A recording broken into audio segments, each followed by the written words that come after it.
Hi everyone, my name is Rebecca Bown, and in this PowerPoint I am going to show you how to conduct a functional behavior analysis. There are 5 conditions that are assessed when conducting a functional behavior analysis. In the first setting, it's going to be a play setting or a control setting. The next setting is an attention setting. Then there is the alone setting, the escape setting, and the tangible setting.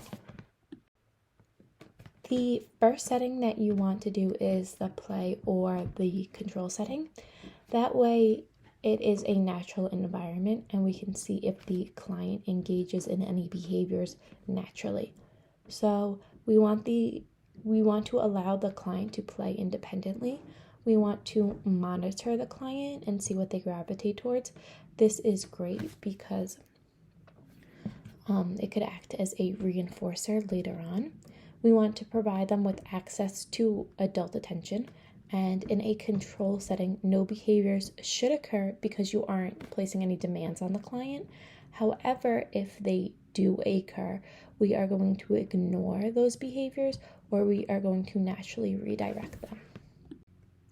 In the attention setting, you aren't going to provide the client with any of your attention.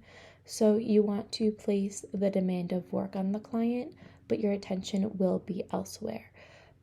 You want to still monitor the client, you just don't want to give them your attention. So if you are working on assessing them, that's fine, and you just want to be in the room.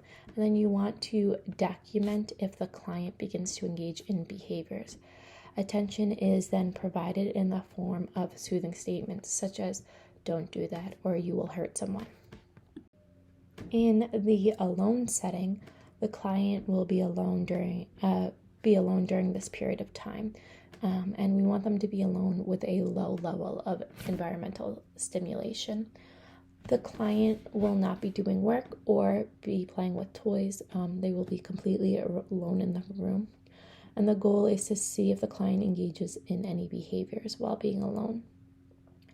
If the client does engage in these behaviors, the behaviors are ignored if they can be. If they are dangerous to the client, they will be redirected. Next up is the escape.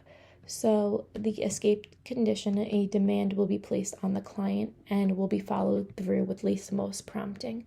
So this is super important because we want the client to know that they have to follow through with what is being asked of them. So for an example, picking up toys when they are done playing. So we want to always use least most prompting. So first we'll ask the child to pick up the toys. A lot of the times when you see an escape behavior, the client will either scream or run away. So you would ask them to pick up the toys, and then if they don't do that, you would model picking up the toys. So you'd pick up a couple and then see if the client is willing to pick up the rest. And if that doesn't work, you want to show the client hand over hand, and your hand will be over the child's hand and picking up toys and placing them back where they belong. In the final environment setting, we have tangible. So we are testing to see if the behavior relates to something that is tangible. So the way that we do that is we take the preferred item away from the client. It is important to know that the client still has access to other toys or preferred items, just not the most preferred. And this is where the reinforcement in the play setting comes back. So if the child likes arts and crafts or a toy, you take that away. And adult attention is still allowed. If the client engages in a behavior, it's likely that the client wants access to that item and is engaging in the behavior to get the item back. And eventually, the preferred activity is returned to the client.